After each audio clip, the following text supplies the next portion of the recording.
Alors le truc qui est génial ici, c'est que je peux réserver la voiture avec le service de conciergerie et de valet. Donc là voilà, hop, j'ai juste à faire request car. Hop, est-ce que je veux ma voiture? Tac. Et voilà, et du coup, j'ai juste à aller la chercher.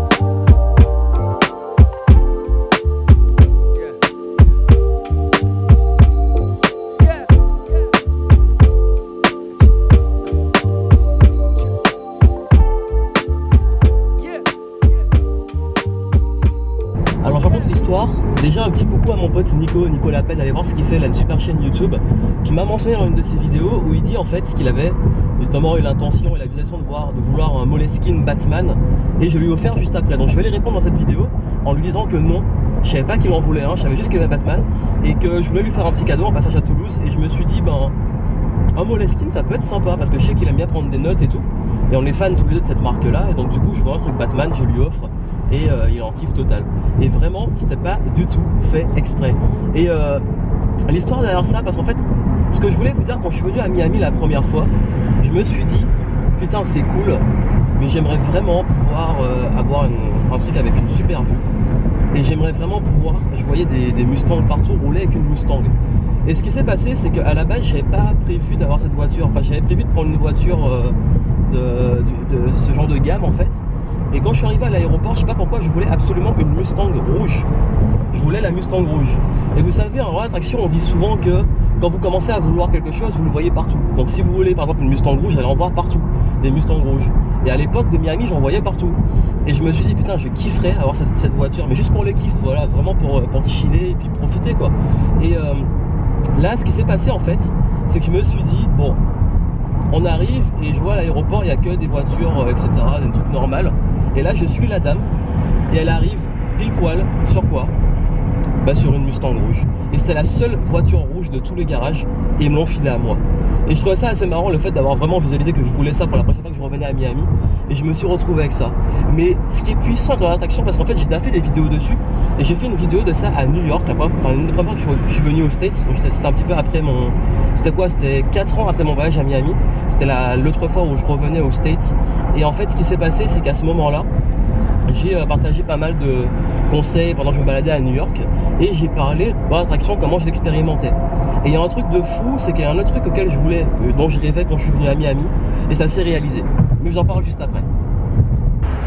Donc là en fait je suis arrivé pour faire un petit tour de shopping.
Alors en fait, je vous raconte le truc qui s'est passé, c'est que en 2009, j'ai fait, avant de partir à Miami, j'ai fait un stage. Et ce fameux stage, en fait, c'était un stage, je ne vais pas dire quelle entreprise, mais en vente, en grande surface. Et le deuxième jour de stage, je suis arrivé avec exactement 2 minutes de retard. J'ai eu un souci, donc je suis arrivé à l'heure. En fait, j'ai eu un souci avec mon casier à l'intérieur pour me changer. Et j'arrive en surface de vente avec 2 minutes de retard, mais vraiment juste, je vous dis, vraiment exactement 2 minutes. Et là, le chef vient me dire, en fait, tu es en retard, tu rentres chez toi. Et là, je me dis, il est sérieux. En plus, c'était l'une de mes premières expériences professionnelles. Et là, j'arrive et on me dit, en gros, de me casser, de rentrer chez moi parce que j'étais en retard pour 2 minutes. Et là, je me suis dit, bon, est-ce que c'est une blague et tout? Il me dit, non, tu rentres chez toi. Donc, je suis parti. Il m'a dit, en fait, t'es viré du stage. Et là, je me suis dit, oh là, comment on va gérer ça? Et en fait, finalement, je vais faire court cette partie-là. L'école a arrangé le coup. Ils ont dit, bon, écoutez, on s'est excusé avec l'école. Ils ont dit, bon, le stage est important. Le gars, il a dit, bon, ok, ce sera juste un avertissement. Tu reprends le travail demain, mais si tu arrives en retard de nouveau, on te vire définitivement et tu perds ton stage. Et du coup, si je perdais mon stage, je devais refaire mon année. Et les années à l'école de commerce coûtent très cher. Et en fait, l'idée, c'est que quand j'ai vécu ça, en rentrant chez moi, je me suis dit, plus jamais, je vivrai ça. Et je me suis dit, putain, mais en fait, pour 2 minutes de retard, en plus moi qui suis pas du matin, on peut se faire virer comme ça. J'ai dit, bon, là, va falloir trouver autre chose, ça va pas être possible. Et c'est la même année, en fait, avec ce stage-là, avec la prime que j'ai eu de stage, c'est avec ça que j'ai payé mon voyage à Miami. Et c'est donc ça l'anecdote, pour ça que je vous en parle, en fait. Et l'idée, c'est que c'est là aussi où j'ai déclenché un truc, où j'ai vraiment décidé que je ne voulais vraiment pas être salarié et encore moins bosser pour ce genre de personnes. C'était pour l'anecdote.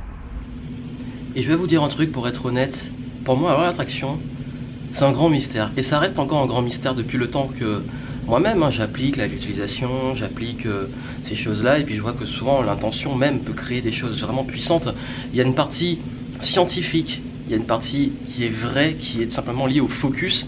J'en avais parlé dans une autre vidéo, d'ailleurs je vous mettrai les liens des vidéos où je parlais de ça, et j'en parle chaque année, j'essaie de parler un peu de l'expérience que j'ai avec ça.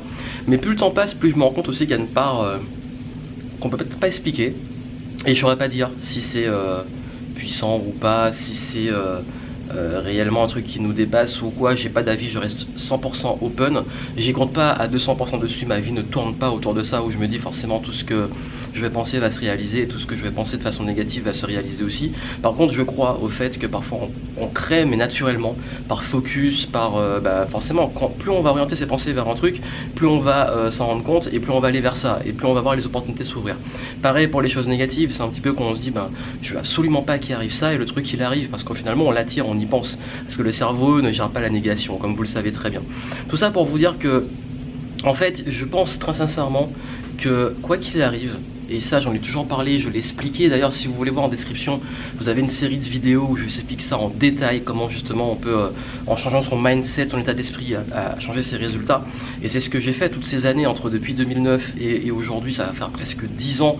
J'ai énormément évolué dans ma façon de voir le monde, dans cette évolution personnelle et professionnelle. Et cette expérience a été vraiment une sorte, ça a peut-être été la seule, mais l'une de mes gros déclics par rapport à les décisions que j'ai prises au niveau professionnel. Et de ça pour vous dire que à l'heure actuelle, je pense qu'il est très important, vous, dans votre situation, que vous mettiez une intention très forte à réaliser ce que vous voulez réaliser. Vous savez, je m'amuse un petit peu avec justement la Ford Mustang, et c'est Henry Ford qui disait, si vous pensez que vous êtes capable ou si vous pensez que vous n'êtes pas capable, dans les deux cas vous avez raison. Et c'est exactement ça. C'est souvent on se dit mais c'est impossible, mais je suis pas capable de réaliser ça, mais ça va, je n'ai pas les capacités, ça dépasse l'entendement. Et franchement à l'époque quand je me disais je rêve d'avoir ma boîte et de plus avoir ce genre de boss et tout, j'y croyais pas vraiment.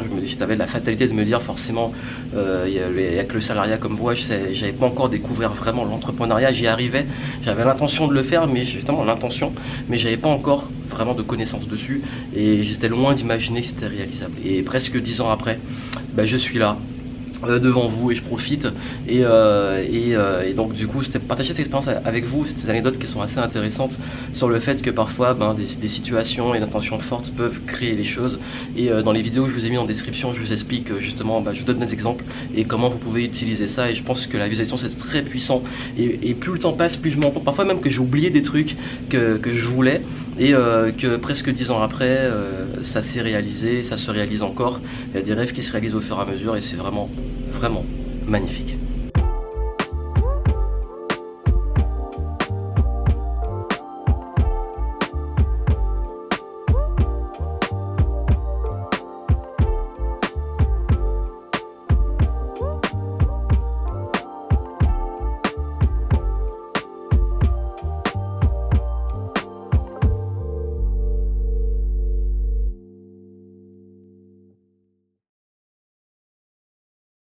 Donc là voilà, je suis en repérage, je regarde un petit peu les villas qui donnent vue sur Miami pour essayer de visualiser un peu et puis un jour avoir mon yacht et ma belle baraque comme ça. Voilà. Non, sérieusement, c'est pas vraiment mon kiff, mais c'est cool de faire un petit repérage de ce qu'ils ont un peu ici.